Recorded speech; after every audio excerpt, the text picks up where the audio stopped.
അസ്സലാമു അലൈക്കും വറഹ്മത്തുള്ളാഹി തആല വബറകാതുഹു. അപ്പോൾ ഇന്നത്തെ ക്ലാസ്സിൽ നമ്മൾ രണ്ട് മൂന്ന് കാര്യങ്ങൾ മനസ്സിലാക്കുന്നു. കൂടാതെ എൻ്റെ ജീവിതത്തിൽ ഉണ്ടായ ചില അനുഭവങ്ങൾ ഞാൻ നിങ്ങളോട് പറയാം. പലരും ചോദിച്ചു, ഉസ്താദേ, ഈ പെട്ടെന്നുള്ള മരണം അത് നല്ലതാണോ ചീത്തതാണോ? പെട്ടെന്ന് മരിക്കുക അത് നല്ല മരണത്തിന്റെ ലക്ഷണമാണോ മോശപ്പെട്ട മരണത്തിന്റെ ലക്ഷണമാണോ എന്ന് ഒരാൾ ചോദിച്ചു. ആ ഒരു സംശയം നമ്മളിൽ പലർക്കും ഉണ്ടാവുമല്ലോ. അപ്പൊ അതിന്റെ മറുപടി പറയാം. പിന്നെ നമ്മൾ ഇൻഷാ അല്ലാഹ് ഇന്നു മുതൽ നമ്മുടെ ദുആകളിൽ ഉൾപ്പെടുത്തേണ്ട ഒരു കുഞ്ഞൻ ദുആ, അതിന്റെ പ്രതിഫലം വളരെ വലുതാണ് കേട്ടോ. ഇൻഷാ അല്ലാഹ് ആ ദുആയും അതിന്റെ അർത്ഥവും നമുക്കൊന്ന് പഠിക്കാം. കൂടാതെ ഒരു മനുഷ്യൻ രാവിലെയും വൈകിട്ടും, ഞാൻ മുമ്പ് ക്ലാസ്സിൽ പറഞ്ഞിട്ടുണ്ടല്ലോ, രാവിലെയും വൈകിട്ടും 100 പ്രാവശ്യം വീതം ഇസ്തിഗ്ഫാർ പറയണം. രാവിലെ സുബഹി നിസ്കാരം കഴിഞ്ഞിട്ട് അസ്തഗ്ഫിറുല്ലാഹ് അസ്തഗ്ഫിറുല്ലാഹ് അസ്തഗ്ഫിറുല്ലാഹ് അസ്തഗ്ഫിറുല്ലാഹ് എന്ന് പറയാം. അതുപോലെ തന്നെ നമ്മൾ കിടക്കുന്നതിന് മുമ്പും അസ്തഗ്ഫിറുല്ലാഹ് എന്ന് പറഞ്ഞ് കിടക്കുക. ഇത് ഒരു ആഴ്ച നമ്മൾ തുടർച്ചയായി ഒന്ന് കൃത്യമാക്കി നോക്കിയാൽ ഇൻഷാ അല്ലാഹ് വലിയ മാറ്റം നമ്മുടെ ജീവിതത്തിൽ ഉണ്ടാകും. നമ്മൾ വിചാരിക്കാത്ത രൂപത്തിൽ സമ്പത്ത് വരും. നമുക്ക് വല്ലാത്തൊരു സന്തോഷം ഉണ്ടാകും. ഒരു വല്ലാത്തൊരു എനർജി ഫീൽ ചെയ്യും. മനസ്സിനൊരു സന്തോഷം, സമാധാനം ഒക്കെ ഉണ്ടാവും. കുടുംബത്തിലൊരു സ്വസ്ഥത ഉണ്ടാവും. രാവിലെയും വൈകിട്ടും 100 പ്രാവശ്യം വീതം ഇസ്തിഗ്ഫാർ മറന്നു പോവുക.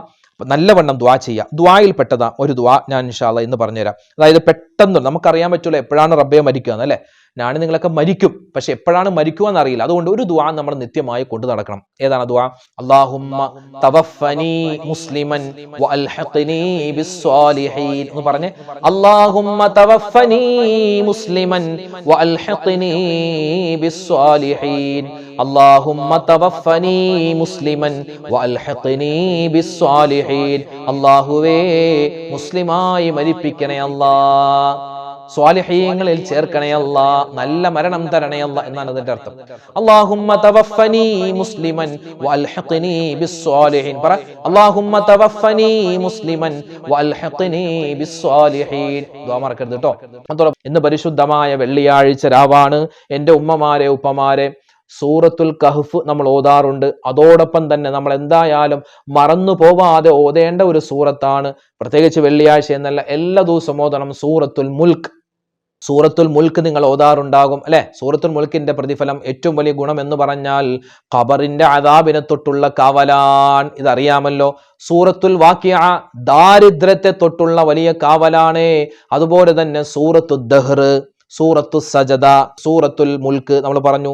അതുപോലെ തന്നെ സൂറത്തുൽ ജുമുഅ, സൂറത്തുൽ മുനാഫിഖൂൻ. ഇതൊക്കെ നമ്മൾ നിസ്കാരത്തിൽ തന്നെ ഓതണമെന്നല്ല, അതല്ലാതെയും നമുക്ക് ഓതാം. സൂറത്തു ത്വാഹയുടെ പ്രതിഫലം നമ്മൾ പലപ്പോഴും പറഞ്ഞിട്ടുണ്ട് അല്ലെ. നിക്കാഹ് ശരിയാവാത്ത ആളുകൾ ഉണ്ടെങ്കിൽ സൂറത്തു ത്വാഹ ഓതി തുടങ്ങിക്കോ, ഒരുപാട് നേട്ടമാണ്. സൂറത്തു ത്വാഹയിലെ ഒരു ആയത്താണ് റബ്ബിശ്റഹ് ലീ സദ്രി വയസ്സിർ ലീ അംരി വഹ്ലുൽ ഉഖ്ദതം മിൻ ലിസാനി യഫ്ഖഹു ഖൗലി. എൻ്റെ ഓർമ്മ ശരിയാണെങ്കിൽ സൂറത്തു തൗബയുടെ 25, 26, 27 ആയത്താണെന്നാണ് കേട്ടോ തോന്നുന്നത്. അല്ലെങ്കിൽ 22, 23, 24 ആ ഒരു ഇതിലാണ് നിൽക്കുന്നത് ഈ ആയത്തുകൾ. റബ്ബിശ്റഹ് ലീ സദ്രി വയസ്സിർ ലീ അംരി വഹ്ലുൽ ഉഖ്ദതം മിൻ ലിസാനി യഫ്ഖഹു ഖൗലി. ഈ ആയത്തുകൾ അത്ഭുതപ്പെടുത്തുന്ന ആയത്ത്. മഹാനായ മൂസാ നബി അലൈഹിസ്സലാത്തു വസ്സലാം ഓതിയ ആയത്താണ്. മഹാനവറുകൾ ഫിർഔനിനെ കാണാൻ വേണ്ടി പോകുന്ന സമയത്ത് മഹാനവറുകൾ പറഞ്ഞ ചില കാര്യങ്ങളാണ്. അല്ലാഹുവേ, എനിക്ക് നാവിന് ചില കെട്ടുപാടുകളൊക്കെ ഉണ്ട്, അതൊക്കെ ഒന്ന് മാറ്റിത്തരണം.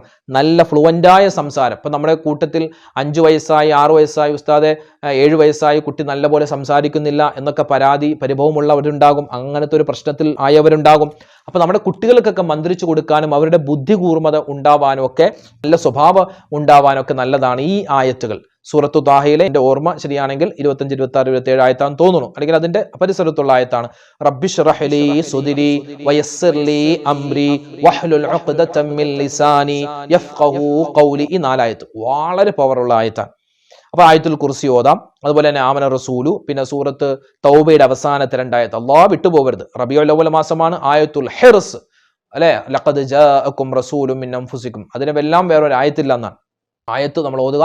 പിന്നെ സൂറത്തുൽ ഫത്ഹിന്റെ അവസാനത്തെ ആയത്ത് മുഹമ്മദ് റസൂലുള്ളാഹി എന്ന് തുടങ്ങുന്ന ആയത്തുണ്ടല്ലോ, അതും ഒരുപാട് നേട്ടമുള്ളതാണ്. സൂറത്തുൽ ഹശ്റിന്റെ അവസാനത്തെ ആയത്തുകൾ, അലം നശ്റഹ് എന്ന് പറയുന്ന സൂറത്ത്, പിന്നെ സൂറത്തുൽ കാഫിറൂൻ, ഖുൽ ഹുവല്ലാഹു അഹദ് സൂറത്ത്, ഖുൽ അഊദു ബിൽ ഫലഖ് സൂറത്ത്, ഖുൽ അഊദു ബിൻ നാസ്. അപ്പോൾ ഇതുപോലുള്ള സൂറത്തുകളൊക്കെ ഇൻഷാ അല്ലാഹ് പരമാവധി ഇന്നത്തെ ദിവസം കാണാതെ അറിയാവുമെങ്കിൽ കാണാതെ ഓതുക, അല്ലെങ്കിൽ കണ്ടോതുക.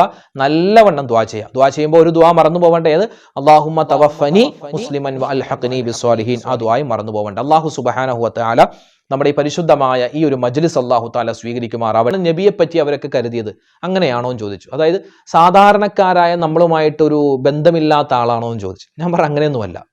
എന്നിട്ട് ഞാൻ പറഞ്ഞു കൊടുത്തു, ഞങ്ങൾ മുസ്ലിമീങ്ങൾ എന്നല്ല, നമ്മളെല്ലാവരും മനുഷ്യർ, അവരേതെല്ലാം മേഖലയിൽ ബന്ധപ്പെടുന്നു അവിടെയൊക്കെ നബി സല്ലല്ലാഹു അലൈഹി വസല്ലമ തങ്ങളുടെ കയ്യൊപ്പുണ്ടെന്നാണ്. അതായത് നബിതങ്ങൾ സല്ലല്ലാഹു അലൈഹി വസല്ലമ തങ്ങൾ ജനിച്ചപ്പോൾ തന്നെ വലിയൊരു ഉസ്താദായിട്ട് വലിയൊരു തങ്ങളായിട്ട് അങ്ങനെയല്ല. നബിതങ്ങൾ എന്താണ് ജനിച്ചപ്പോൾ അനാഥ ബാലനായിട്ടാണ്. അപ്പോൾ ഒരു അനാഥയുടെ വേദന ആ റസൂലുള്ളാഹിക്ക് അറിയാം, അല്ലെ? ഒരു അനാഥ കുട്ടിയുടെ വേദന അറിയാം. അതുകൊണ്ട് തന്നെയാണ് നബി സല്ലല്ലാഹു അലൈഹി വസല്ലമ തങ്ങൾ പറഞ്ഞത്, എന്ത്? സ്വന്തം മക്കളെ അനാഥ മക്കളുടെ മുന്നിൽ വെച്ചിട്ട് ഒരിക്കലും എന്ത് ചെയ്യരുത്? താലോലിക്കാൻ പാടില്ല എന്നാണ്. ഇപ്പൊ അനാഥ കുട്ടി എവിടെയെങ്കിലും ഉണ്ടെങ്കിൽ അവരെ തെരഞ്ഞുപിടിച്ച് നമ്മൾ എന്ത് ചെയ്യണം? അവർക്ക് വേണ്ട കാര്യങ്ങൾ ചെയ്തു കൊടുക്കണം. അതുപോലെ തന്നെ വിധവകളായ ആളുകൾ ഉണ്ടാകും, അവർക്കും വേണ്ട സഹായങ്ങളൊക്കെ എത്തിച്ചു കൊടുക്കണമെന്നാണ്. അപ്പോൾ ആ മുസ്ലിം കൂട്ടുകാരനോട് ഞാൻ പറഞ്ഞു കൊടുത്തത്, നമ്മൾ ഏതൊക്കെ മേഖല, ഇപ്പൊ കച്ചവടക്കാരനാണ്, അല്ലെ? പലരും ഒക്കെ കച്ചവടം ചെയ്യുന്നവരാണ്. നബി സല്ലല്ലാഹു അലൈഹി വസല്ലം തങ്ങളും ആരായിരുന്നു? ഒരു കച്ചവടക്കാരനായിരുന്നു. എങ്ങനെ ഒരു കച്ചവടക്കാരൻ ആവണം, എങ്ങനെ ആവാൻ പാടില്ല, വ്യക്തമായ മാതൃക ആ മുഹമ്മദ് നബി സല്ലല്ലാഹു അലൈഹി വസല്ലം തങ്ങളിലുണ്ട്. നബിതങ്ങൾ ഒരു പിതാവാണ്. എങ്ങനെയായിരിക്കണം ഒരു പിതാവ്? നല്ല മാതൃകയുണ്ട്. നബിതങ്ങൾ സല്ലല്ലാഹു അലൈഹി വസല്ലം ഒരു ഭർത്താവാണ്. എങ്ങനെയാണ് തൻ്റെ ഭാര്യമാരോട് പെരുമാറേണ്ടത് കൃത്യമായി കാണിച്ചു തന്നിട്ടുണ്ട്. നബി സല്ലല്ലാഹു അലൈഹി വസല്ലമ തങ്ങൾ ഒരു കൂട്ടുകാരനാണ്. കൂട്ടുകാരോട് എങ്ങനെയാണ് എല്ലാ മേഖലയിലും നബി സല്ലല്ലാഹു അലൈഹി വസല്ലമ തങ്ങൾ നമുക്ക് മാതൃക കാണിച്ചിട്ടുണ്ടെന്നൊക്കെ ഇങ്ങനെ അദ്ദേഹത്തോട് പറഞ്ഞു. ഞാൻ പറഞ്ഞു വന്നത്, നമ്മുടെ ജീവിതം കണ്ടിട്ടാവണം നബിയെ മറ്റുള്ളവർ മനസ്സിലാക്കേണ്ടത്. ഇപ്പൊ നമ്മുടെ നിസ്കാരം, നമ്മുടെ നോമ്പ്, നമ്മുടെ സക്കാത്ത്, ഇതൊന്നും കണ്ടിട്ടല്ല മറ്റുള്ള മതവിശ്വാസികൾ നമ്മളെ വിലയിരുത്തുന്നത്. നമ്മുടെ പുറത്തുള്ള സ്വഭാവം, നമ്മൾ എങ്ങനെയാണ് സംസാരിക്കുന്നത്, നമ്മുടെ ഈ ഇടപാടുകളൊക്കെ എങ്ങനെയാണ്, കടം വാങ്ങിച്ചാൽ നമ്മൾ തിരിച്ചു കൊടുക്കുന്നു, ഇതൊക്കെ നോക്കിയിട്ടാണ് നബിയെ അവർ മനസ്സിലാക്കുന്നത്. അതുകൊണ്ട് എൻ്റെ ശബ്ദം കേൾക്കുന്ന ഉമ്മമാരെ, ഉപ്പമാരെ, നമ്മുടെ സ്വഭാവം നമ്മൾ നന്നാക്കണം. ഹുസ്നുൽ ഖുൽഖ് ഉണ്ടാവണം. ഈ പറയുന്ന എനിക്കും വേണേ, നിങ്ങൾക്കും വേണം. മറ്റുള്ള ഇപ്പൊ നമ്മുടെ അയൽവാസികൾ ഒരുപാട് അമുസ്ലിം കൂട്ടുകാരുണ്ടാവും, അല്ലെ? അമുസ്ലിമീങ്ങൾ ഒരുപാട് പേരുണ്ടാവും, ക്രൈസ്തവ, ഹൈന്ദവ കുടുംബങ്ങളൊക്കെ ഉണ്ടാവും. അപ്പൊ അവരുടെ ഭാഗത്ത് നിന്നും ഒരു സർട്ടിഫിക്കറ്റ് നമുക്ക് വേണം. സർട്ടിഫിക്കറ്റ് എന്ന് പറഞ്ഞാൽ അവർ പറയണം നമ്മൾ നല്ലതാണെന്ന്. അതായത് അവര് നല്ല ആൾക്കാരാണ് കേട്ടോ, നല്ല പെരുമാറ്റമാണ്, നല്ല സ്വഭാവമാണ്, അവരിൽ നിന്നും ഒരു ഉപദ്രവമില്ല എന്നുള്ള ഒരു വാക്ക് അവരിൽ നിന്നും കിട്ടിയാലാണ് നമുക്ക് സ്വർഗം കിട്ടുക. അയൽവാസി ഉപദ്രവിക്കുന്ന, അവൻ ഹിന്ദു അല്ലേ, നമുക്ക് എന്തും ചെയ്യാം, അങ്ങനെയൊന്നും ഒരിക്കലും ചിന്തിക്കാൻ പാടില്ല. നമ്മളങ്ങനെ ചിന്തിക്കുന്നൊന്നല്ല, അങ്ങനെ ചെയ്യാൻ പാടില്ല. നമ്മുടെ വേസ്റ്റ് വെള്ളം അവരുടെ പറമ്പിലേക്ക് ഒഴുക്കുക, അല്ലെങ്കിൽ അവരുടെ കിണറിലേക്ക്, നമ്മുടെ വീട്ടിലെ ഈ മരമൊക്കെ ചാഞ്ഞ് നിൽപ്പുന്നുണ്ട്, അപ്പൊ നമ്മുടെ മരത്തിൽ നിന്നും ഇലകളൊക്കെ വീണിട്ട് അവരുടെ കിണർ ചീത്തയാകുന്നു. അങ്ങനത്തെ ഒരു നമ്മളെ കൊണ്ടോ നമ്മുടെ വസ്തുവകകൾ കൊണ്ടോ മറ്റുള്ളവർക്ക് ഉപദ്രവം ഉണ്ടാകുന്ന ഒരു കാര്യവും ഉണ്ടാവാൻ പാടില്ല. ഉണ്ടായാൽ അത് നമുക്ക് മാത്രമല്ല നബിതങ്ങൾക്കും കേടാൻ. നമ്മൾ കാരണം നബി സല്ലല്ലാഹു അലൈഹി വസല്ലം തങ്ങൾ നാണം കെടുന്ന ഒരു അവസ്ഥ ഉണ്ടാവാൻ പാടില്ല. അത് ശ്രദ്ധിക്കണം കേട്ടോ. അപ്പൊ നല്ല പെരുമാറ്റം, അയൽവാസികളോടൊക്കെ നല്ല പെരുമാറ്റം, പ്രത്യേകിച്ച് ഉമ്മമാരൊക്കെ പ്രത്യേകം ശ്രദ്ധിക്കണം കേട്ടോ. ഇന്നിപ്പോ ഒരുപാട് കംപ്ലൈന്റ് വരുന്നുണ്ട്. ഇപ്പോ നമ്മുടെയൊക്കെ ചില ഭാഗത്തുകളിൽ അവിടെ മുസ്ലിമീങ്ങളാണെങ്കിൽ വീട് വാടകയ്ക്ക് കൊടുക്കൂല എന്നാണ്. അതായത് മുസ്ലിം ആണെങ്കിൽ വീട് കാരണം അവർക്ക് പൊറുതിമുട്ടി ഏതോ ഒരു മുസ്ലിം പേരുകാരൊക്കെ വന്നിട്ട് ഒരുപാട് വേണ്ടാത്തരങ്ങളൊക്കെ ചെയ്തിട്ട് ഇപ്പൊ മൊത്തം മുസ്ലിമീങ്ങൾക്ക് അത് നാണക്കേടാണ്. അതുകൊണ്ട് നമ്മൾ കാരണം മറ്റുള്ളവർക്ക് ഒരു ഉപദ്രവം ഉണ്ടാവാൻ പാടില്ല.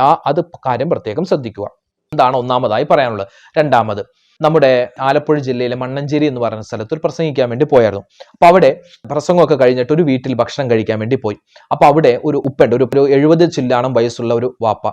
അദ്ദേഹം കഴിഞ്ഞ ദിവസം മരണപ്പെട്ടെന്ന് പറഞ്ഞാൽ അദ്ദേഹത്തെ സംബന്ധിച്ചിടത്തോളം അദ്ദേഹം അവിടെ ചെന്നപ്പോൾ എനിക്ക് ഭക്ഷണം ഇട്ട് തന്നു. അദ്ദേഹത്തിന്റെ കണ്ണ് കാണൂല, കണ്ണ് ചെറിയ നേരിയ കാഴ്ചയുള്ളൂ. പക്ഷെ 5 വക്കത്ത് നിസ്കാരത്തിനും പള്ളിയിൽ പോകും. പള്ളിയും വീടും നമ്മൾ കുറച്ച് ദൂരമുണ്ട്, പക്ഷെ വടി ഇങ്ങനെ ചെറിയതായിട്ട് കുത്തിപ്പിടിച്ചിട്ട് അദ്ദേഹം ഇങ്ങനെ പള്ളിയിലേക്ക് പോകും. പിന്നെ അദ്ദേഹം വരുമ്പോൾ തന്നെ ആളുകൾക്ക് മനസ്സിലാവും അദ്ദേഹത്തിന് വഴിയൊക്കെ മനപ്പാടമാണ്. ഈ കണ്ണ് കാണാത്തവർക്ക് അങ്ങനെ ഒരു കഴിവ് അല്ലാഹു തആല കൊടുത്തിട്ടുണ്ടാവും, അവർ ഉൾക്കാഴ്ച ഉണ്ടാവുമല്ലോ. അപ്പൊ അദ്ദേഹം മരണപ്പെട്ടു. അദ്ദേഹം പ്രത്യേകമായിട്ട് ഭക്ഷണം കഴിച്ചിട്ട് അവിടെ വെച്ച് ദുആ ചെയ്ത് പോരുന്ന സമയത്ത് അദ്ദേഹം കൈപിടിച്ചിട്ട് പറഞ്ഞത്, ആഖിബത്ത് നന്നാവാൻ നിങ്ങൾ ദ്വാരക്കണേന്ന് ഒരൊറ്റ വാക്കാ പറഞ്ഞത്. അല്ല കണ്ണിന് കാഴ്ച കിട്ടണമെന്നോ ഓപ്പറേഷൻ ഉണ്ടോ ഒന്നുമല്ല പറഞ്ഞു. ആഖിബത്ത് നന്നാവാൻ നിങ്ങൾ ദ്വാരക്കണേന്നാണ് പറഞ്ഞത്. ഈ കഴിഞ്ഞ ദിവസം അദ്ദേഹം മരണപ്പെട്ടു. അള്ളാഹുവെ പടച്ചവനെ, അദ്ദേഹം നമ്മുടെ ക്ലാസ്സൊക്കെ കേൾക്കുന്നവരായിരുന്നു എന്നാൽ അള്ളാഹുവെ അദ്ദേഹത്തിന് സ്വർഗം കൊടുക്കണം. ഇങ്ങനെ എത്രയോ ആളുകൾ നമ്മുടെ ക്ലാസ്സുകളൊക്കെ സ്ഥിരമായി കേട്ടുകൊണ്ടിരുന്ന ഒരുപാട് ഉമ്മമാരും ഉപ്പമാരൊക്കെ മരണപ്പെട്ടു പോയി. അള്ളാഹു എല്ലാവർക്കും സ്വർഗം കൊടുത്ത് അനുഗ്രഹിക്കുമാറാവട്ടെ. ആമീൻ യാ റബ്ബൽ ആലമീൻ. ഞാൻ ഈ മരണത്തിന്റെ കാര്യം പറയുമ്പോൾ നമ്മൾ പലപ്പോഴും ദുആ ചെയ്യാറുണ്ട്, അള്ളാഹുവെ പെട്ടെന്നുള്ള മരണങ്ങളെ തൊട്ട് കാക്കണേ എന്നല്ലേ, പെട്ടെന്നുള്ള മരണങ്ങളെ തൊട്ട് കാക്കണേ നമ്മൾ ദുആ ചെയ്യാറ്. സത്യം പറഞ്ഞാൽ അങ്ങനെ ദുആ ചെയ്യണം.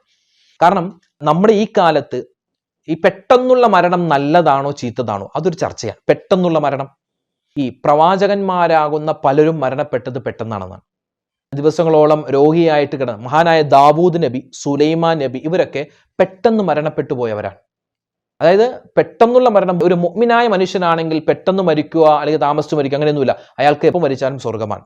എന്നാൽ നമ്മളെപ്പോലെയുള്ള സാധാരണക്കാരായ ആളുകൾ, നമ്മളൊക്കെ ഒരു ദിവസം എത്രയോ തെറ്റുകൾ ചെയ്യുന്നു. പലപ്പോഴും നമ്മൾ തൗബ ചെയ്യാൻ മറന്നു പോകുന്നവരാണ്, അല്ലെ? ഇസ്തിഗ്ഫാർ പറയാൻ മറന്നു പോകുന്നു. അള്ളാഹുലേക്ക് പാപമോചനം തേടാനൊക്കെ നമ്മൾ മറന്നു പോകാറുള്ളവരാണ്. അതുപോലെ പൈസ വാങ്ങിച്ചാൽ തിരിച്ചു കൊടുക്കാൻ നമ്മൾ മടി കാണിക്കുന്നവരാണ്. അപ്പൊ ഇങ്ങനെയുള്ള നമ്മളെയൊക്കെ ഈ സാഹചര്യത്തിൽ പെട്ടെന്നുള്ള മരണം അത് നമുക്കൊരു വലിയ പ്രതിസന്ധിയായിരിക്കും. അതുകൊണ്ട് ഏത് സമയത്തും മരണം വന്നാൽ സ്വീകരിക്കാൻ ഞാൻ തയ്യാറാണ് എന്ന നിലയിൽ എൻ്റെ ഉമ്മമാരും ഉപ്പമാരും എന്ത് ചെയ്യണം? തയ്യാറായിരിക്കണം. തയ്യാറായിരിക്കുക എന്ന് പറഞ്ഞാൽ ഇപ്പം തന്നെ മരിക്കുന്നല്ല അതിൻ്റെ അർത്ഥം. മറിച്ച് നമ്മുടെ കടങ്ങളൊക്കെ നമ്മൾ കൊടുത്തു വീട്ടുക, ഇബാദത്തുകളുടെ കാര്യം കൃത്യമാക്കുക, പ്രത്യേകിച്ച് നിസ്കാരം, അതുപോലെ തന്നെ ഖളാ ആയിപ്പോയ നോമ്പുകളൊക്കെ ഉണ്ടെങ്കിൽ അത് ഖളാ വീട്ടുക, പിന്നെ സ്വതക്കകൾ കൊടുക്കുക, വിശുദ്ധമായ ഖുർആൻ പാരായണം. പ്രത്യേകിച്ച് ഇന്ന് പരിശുദ്ധമായ റബീഉൽ അവ്വൽ മാസത്തിന്റെ അവസാനത്തെ വെള്ളിയാഴ്ച രാവ് കൂടിയാണ്. അതുകൊണ്ട് നല്ലവണ്ണം ദുആ ചെയ്യുക, ഇസ്തിഗ്ഫാർ പറയുക. ഒരു മനുഷ്യൻ രാവിലെയും വൈകിട്ടും, ഞാൻ മുമ്പ് ക്ലാസ്സിൽ പറഞ്ഞിട്ടുണ്ടല്ലോ, രാവിലെയും വൈകിട്ടും 100 പ്രാവശ്യം വീതം ഇസ്തിഗ്ഫാർ പറയണം. രാവിലെ സുബഹി നിസ്കാരം കഴിഞ്ഞിട്ട് അസ്തഗ്ഫിറുല്ലാഹ് അസ്തഗ്ഫിറുല്ലാഹ് അസ്തഗ്ഫിറുല്ലാഹ് അസ്തഗ്ഫിറുല്ലാഹ് എന്ന് പറയാം. അതുപോലെ തന്നെ നമ്മൾ കിടക്കുന്നതിന് മുമ്പും അസ്തഗ്ഫിറുല്ലാഹ് എന്ന് പറഞ്ഞ് കിടക്കുക. ഇത് ഒരു ആഴ്ച നമ്മൾ തുടർച്ചയായി ഒന്ന് കൃത്യമാക്കി നോക്കിയാൽ ഇൻഷാ അല്ലാഹ് വലിയ മാറ്റം നമ്മുടെ ജീവിതത്തിൽ ഉണ്ടാകും. നമ്മൾ വിചാരിക്കാത്ത രൂപത്തിൽ സമ്പത്ത് വരും, നമുക്ക് വല്ലാത്തൊരു സന്തോഷം ഉണ്ടാകും, ഒരു വല്ലാത്തൊരു എനർജി ഫീൽ ചെയ്യും, മനസ്സിനൊരു സന്തോഷം സമാധാനം ഒക്കെ ഉണ്ടാവും, കുടുംബത്തിനൊരു സ്വസ്ഥത ഉണ്ടാവും. രാവിലെയും വൈകിട്ടും 100 പ്രാവശ്യം വീതം ഇസ്തിഗ്ഫാർ മറന്നു പോവണ്ട. വെള്ളിയാഴ്ച രാവാണ്, സൂറത്തുൽ കഹഫിന്റെ കാര്യം വിട്ടുപോകണ്ട. പിന്നെ നഖം മുറിക്കാനുള്ളവരെ ഇന്നത്തെ അസർ നമസ്കാരത്തിന് ശേഷം പരമാവധി നഖമൊക്കെ ഒന്ന് മുറിച്ച് വെക്കുക. പിന്നെ നാളെ ജുമുഅ നേരത്തെ പള്ളിയിലേക്ക് പോവുക. നല്ലവണ്ണം ദുആ ചെയ്യുക. ദുആയിൽ പെട്ടതാ ഒരു ദുആ ഞാൻ ഇൻഷാ അല്ലാഹ് ഇന്ന് പറഞ്ഞുതരാം. അതായത് പെട്ടെന്ന് നമുക്കറിയാൻ പറ്റൂല എപ്പോഴാണ് റബ്ബെ മരിക്കുക എന്നല്ലേ. ഞാൻ നിങ്ങളൊക്കെ മരിക്കും, പക്ഷെ എപ്പോഴാണ് മരിക്കുക എന്നറിയില്ല. അതുകൊണ്ട് ഒരു ദുആ നമ്മൾ നിത്യമായി കൊണ്ടു നടക്കണം. ഏതാണ് ദുആ? അല്ലാഹുമ്മ തവഫനി മുസ്ലിമൻ വഅൽഹിഖ്നി ബിസ്സാലിഹീൻ എന്ന് പറഞ്ഞേ. അല്ലാഹുമ്മ തവഫനി മുസ്ലിമൻ വഅൽഹിഖ്നി ബിസ്സാലിഹീൻ. അല്ലാഹുമ്മ തവഫനി മുസ്ലിമൻ വഅൽഹിഖ്നി ബിസ്സാലിഹീൻ. അല്ലാഹുവേ മുസ്ലിമായി മരിപ്പിക്കണേ അല്ലാഹ്, സ്വാലിഹീങ്ങളിൽ ചേർക്കണേ അല്ലാ, നല്ല മരണം തരണേ അല്ലാ എന്നാണ് അതിന്റെ അർത്ഥം. അല്ലാഹുമ്മ തവഫനി മുസ്ലിമൻ വഅൽഹിഖ്നി ബിസ്സാലിഹീൻ. പറ, അല്ലാഹുമ്മ തവഫനി മുസ്ലിമൻ വഅൽഹിഖ്നി ബിസ്സാലിഹീൻ. ദുആ മറക്കരുത് കേട്ടോ. അതോടൊപ്പം തന്നെ പരമാവധി സ്വലാത്ത് ചൊല്ലിക്കോ. ഒരു സ്വലാത്ത് ഒരു മനുഷ്യൻ ചൊല്ലിയാൽ ഇപ്പൊ തന്നെ ഒരു 3 സ്വലാത്ത് ചൊല്ലിക്കേ. സ്വല്ലല്ലാഹു അലാ മുഹമ്മദ് സ്വല്ലല്ലാഹു അലൈഹി വസല്ലം സ്വല്ലല്ലാഹു അലാ മുഹമ്മദ് സല്ലല്ലാഹു അലൈഹി വസല്ലം. അല്ലാഹുമ്മ സ്വല്ലി അലാ മുഹമ്മദ് യാ റബ്ബി സ്വല്ലി അലൈഹി വസല്ലം. ഒരു ദിവസം ഒരു സ്വലാത്ത് ഒരാൾ ചൊല്ലിയാൽ അവനിക്ക് അല്ലാഹു കൊടുക്കുന്നത് 10 തിന്മകൾ മായ്ച്ചു കളയുന്നതാണ്, 10 നന്മകൾ അല്ലാഹു എഴുതുന്നതാണ്. പിന്നെയോ 10 പദവികൾ അല്ലാഹു ഉയർത്തുന്നതാണ്, 10 ബുദ്ധിമുട്ടുകൾ അല്ലാഹു മാറ്റുന്നതാണ്, 10 ആവശ്യങ്ങൾ അല്ലാഹു പൂർത്തീകരിച്ചു കൊടുക്കുന്നതാണ്. അതുകൊണ്ട് മുഅ്മിനേ, ഇന്ന് ഒരുപാട് സ്വലാത്ത് ചൊല്ലാം. നമുക്ക് അദദ് സ്വലാത്ത് നമ്മൾ ചൊല്ലാറുണ്ട്, താജ് സ്വലാത്ത് ചൊല്ലാറുണ്ട്. നമ്മുടെ വൈകുന്നേരത്തെ മജ്ലിസിൽ അൽഹംദുലില്ലാ നിരവധി സ്വലാത്ത് നമ്മൾ ചൊല്ലാറുണ്ട്. അല്ലാഹു സ്വീകരിക്കുമാറാവട്ടെ, അല്ലാഹു ഖബൂലാക്കി അനുഗ്രഹിക്കുമാറാവട്ടെ. ഇന്ന് പരിശുദ്ധമായ വെള്ളിയാഴ്ച രാവാണ്. എൻ്റെ ഉമ്മമാരെ ഉപ്പമാരെ, സൂറത്തുൽ കഹ്ഫ് നമ്മൾ ഓതാറുണ്ട്. അതോടൊപ്പം തന്നെ നമ്മൾ എന്തായാലും മറന്നു പോവാതെ ഓതേണ്ട ഒരു സൂറത്താണ്, പ്രത്യേകിച്ച് വെള്ളിയാഴ്ച എന്നല്ല, എല്ലാ ദിവസവും ഓതണം സൂറത്തുൽ മുൽക്ക്. സൂറത്തുൽ മുൽക്ക് നിങ്ങൾ ഓതാറുണ്ടാകും അല്ലെ. സൂറത്തുൽ മുൽക്കിന്റെ പ്രതിഫലം ഏറ്റവും വലിയ ഗുണം എന്ന് പറഞ്ഞാൽ ഖബറിന്റെ അദാബിനെ തൊട്ടുള്ള കാവലാൻ, ഇതറിയാമല്ലോ. സൂറത്തുൽ വാഖിഅ ദാരിദ്ര്യത്തെ തൊട്ടുള്ള വലിയ കാവലാണ്.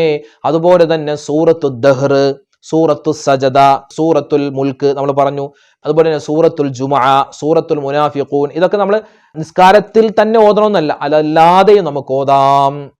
സൂറത്തു ത്വാഹയുടെ പ്രതിഫലം നമ്മൾ പലപ്പോഴും പറഞ്ഞിട്ടുണ്ട് അല്ലെ. നിക്കാഹ് ശരിയാവാത്ത ആളുകൾ ഉണ്ടെങ്കിൽ സൂറത്തു ത്വാഹ ഓതി തുടങ്ങിക്കോ, ഒരുപാട് നേട്ടമാണ്. സൂറത്തു ത്വാഹയിലെ ഒരായത്താണ് റബ്ബി ശ്റഹ് ലീ സദ്രി വയസ്സിർ ലീ അംരി വഹ്ലുൽ ഉഖ്ദതം മിൻ ലിസാനി യഫ്ഖഹു ഖൗലി. എൻ്റെ ഓർമ്മ ശരിയാണെങ്കിൽ സൂറത്തു തൗബയുടെ 25, 26, 27 ആയത്താണെന്നാണ് കേട്ടോ തോന്നുന്നത്, അല്ലെങ്കിൽ 22, 23, 24 ആ ഒരു ഇതിലാണ് നിൽക്കുന്നത് ഈ ആയത്തുകൾ. റബ്ബി ശ്റഹ് ലീ സദ്രി വയസ്സിർ ലീ അംരി വഹ്ലുൽ ഉഖ്ദതം മിൻ ലിസാനി യഫ്ഖഹു ഖൗലി.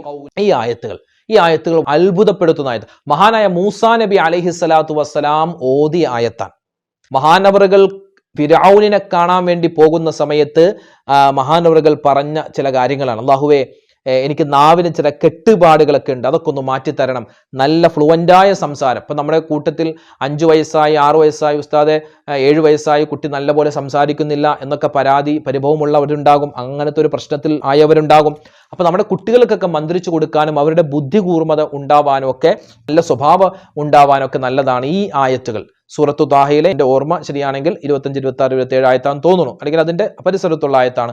റബ്ബിശ്റഹ് ലീ സുദ്രി വയസ്സിർ ലീ അംരി വഹ്ലുൽ ഉഖ്ദതം മിൻ ലിസാനി യഫ്ഖഹു ഖൗലി. ഈ 4 ആയത്ത് വളരെ പവറുള്ള ആയത്താണ്.